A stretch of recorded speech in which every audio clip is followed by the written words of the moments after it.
Hello, and welcome back to the channel. Today, I decided to do something a little different. We hopped on the HIVE server, and we had a great time with a bunch of people who joined my custom-made lobby. We played survival games. So many people turned up, it was amazing, and we were absolutely excited.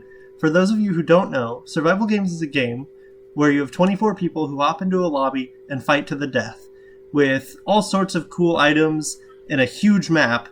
And last person standing wins. That's pretty much it for survival games. I hope you enjoy this, as it was an amazing game, and that's all I really have to say. So enjoy.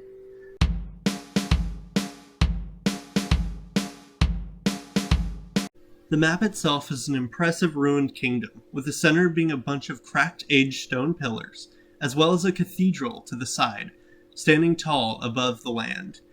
A mine holds much loot and is easily accessible from the ground level. A small cabin up the hill stands as a good homestead for anyone wishing to lay low, and a large castle to the west is the map's largest building. A village plays a major role in this game as well, so stay tuned to see what happens here. Bridges connect ravines and allow easy access across the map, and these small cows provide loot to players who find them. Once all 24 players had loaded into the server, the match was ready to begin and a countdown ensued to start the game. After waiting 10 seconds for the match to begin, most players rushed to the center, determined to get the best equipment, while a few others fled into the forest, not wanting to risk death in the center once the 30-second grace period was over. Once they had equipment, they ran across the map in search of other players and loot. I would focus mainly on loot in this match, as it was most important to me.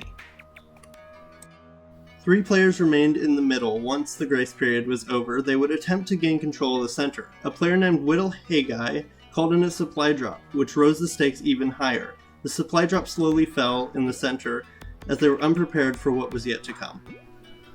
A player named Crump was unfortunately the first to die to a player named Unbeatable. Next, another player named Dario Claps is swiftly killed by Kung Fu Fish, who snuck up on him from behind with an iron axe. Slush Dunham fell after a chase from the center slashed by Whittle Haggai's sword. Moments after, Whittle Haggai and King George got into a scuffle. King George defeated his enemy swiftly. Unbeatable turns the tables after being chased by HIVE.MC, slaying his rival, claiming his second kill.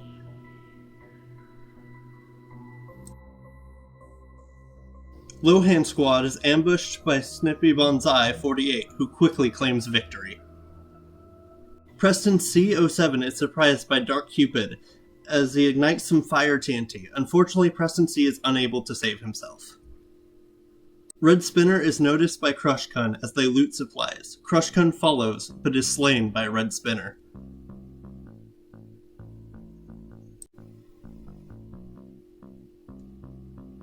Unbeatable loses track of Flimsy Dragon, but settles for Alan Gamer as their next victim. I myself had just raided some loot on the edge of the map, avoiding other players. A player named Yeo jumped to the roof of the cathedral to find items.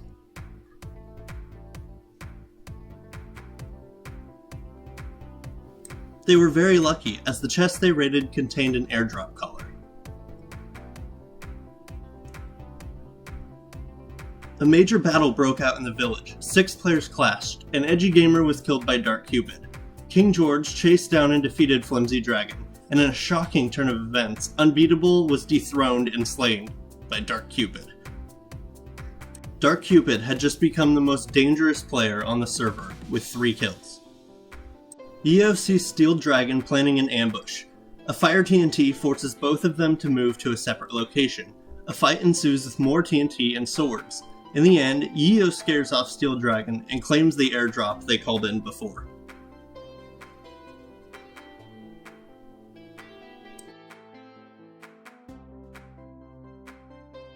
Meanwhile, King George and Dark Cupid, 2 of the most prolific players on the server, engaged in a thrilling chase. King George quickly gains the upper hand, forcing Dark Cupid to 4 hit points. Dark Cupid hinders the chase, trapping King George in cobwebs as he flees.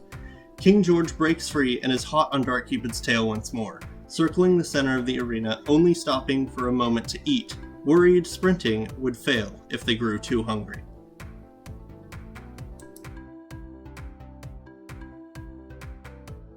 I had managed to gain decent armor and remained unbothered by other players on the map's edge. Sniffly Bonsai claimed the red cow chest, the only cow chest to be claimed the entire game. Dancing Coke Can carefully loots chests near the mines. At this time, King George is still giving chase to Dark Cupid. However, Starlight is now in view and is a much easier target for King George, who kills him instead, letting Dark Cupid escape. Dark Cupid safely flees into the woods to eat. Sniffly Bonsai notices Red Spinner sneaking up on the cabin he has claimed. Unfortunately for him, Red Spinner proves to be much more talented of a fighter. Meanwhile, Io raids a second airdrop as Dancing Coke Can attempts an assassination. However, Io sees this coming and holds their own even when at a major disadvantage. Then they flee the cathedral.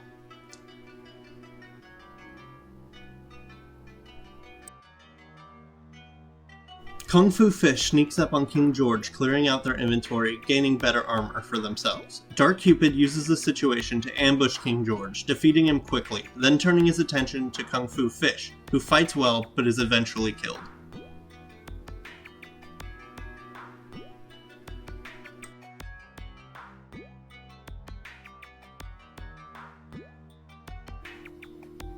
At this moment, I notice an airdrop just beyond the tree line. Unfortunately, the player who called it, 49ers, spots me and is in much better gear. I tactfully place spider webs to slow him, but that doesn't do much. He narrowly avoids a slowing TNT as the airdrop lands and a web TNT explodes between us. I move in, using webs as a temporary shield. Seconds later, they disappear and 49ers rushes in. This time, I successfully trap him in webs and carefully strike him as I run in circles around him. He manages some very damaging hits, but in the end, even after he is freed, I claim victory.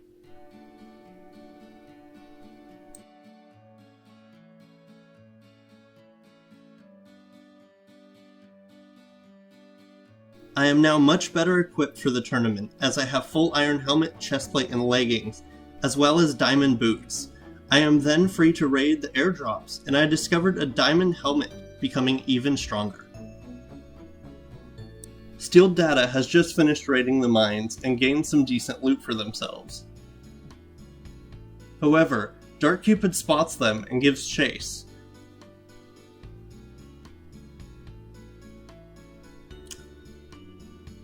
Steel Data fails to time a poison TNT well, harming nobody. Dark Cupid chases Steel Data away from the mines and finishes them off with an iron sword, gaining all their loot from the mine, and then he rushes off as only 4 players remain and the deathmatch is about to begin.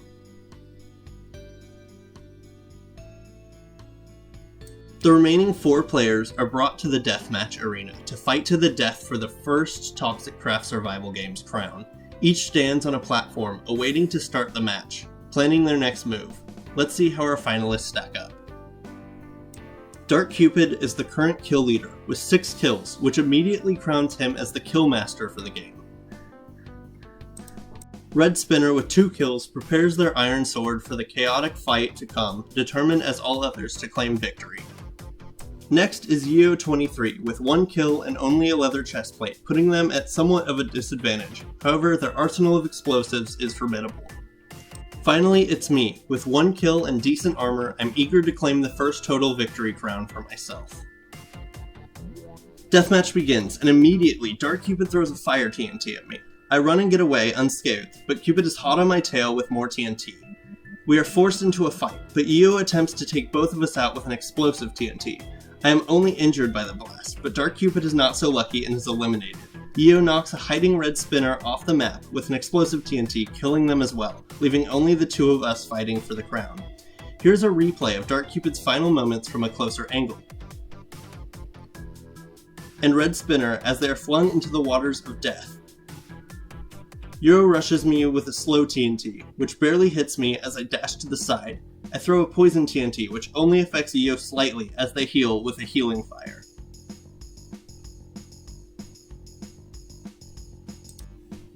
A volley of TNT fails to kill either of us as we begin to exchange shots with our bows.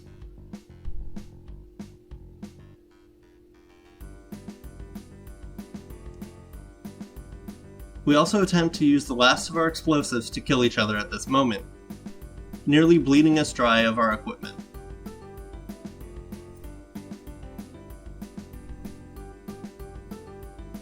Io is forced to heal due to my poisoning effects. The battle continues as we taunt each other, hoping to draw out the other for a decisive fight. A volley of arrows is slung between us, most missing their targets completely, but a few manage to land. As we seek cover, it becomes clear that we are evenly matched in archery prowess. My only hope is to deplete Io of all their arrows, as I have nearly half a stack from looting the map in 2 airdrops. I try to coax them into melee combat, as they have now run out of arrows. I fire more until I am 2 out of arrows, and must resort to using my sword.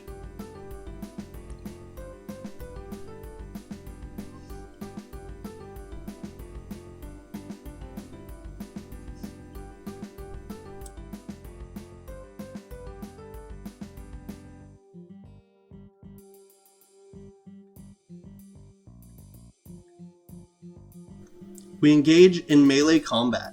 Io has much worse armor, but their diamond sword puts mine to shame. We are evenly matched in skill and equipment. And then...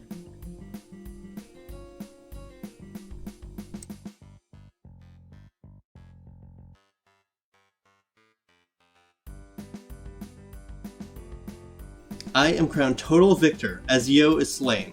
I have won the first game of the series, and Dark Cupid has won the Killmaster title for his 6 kills.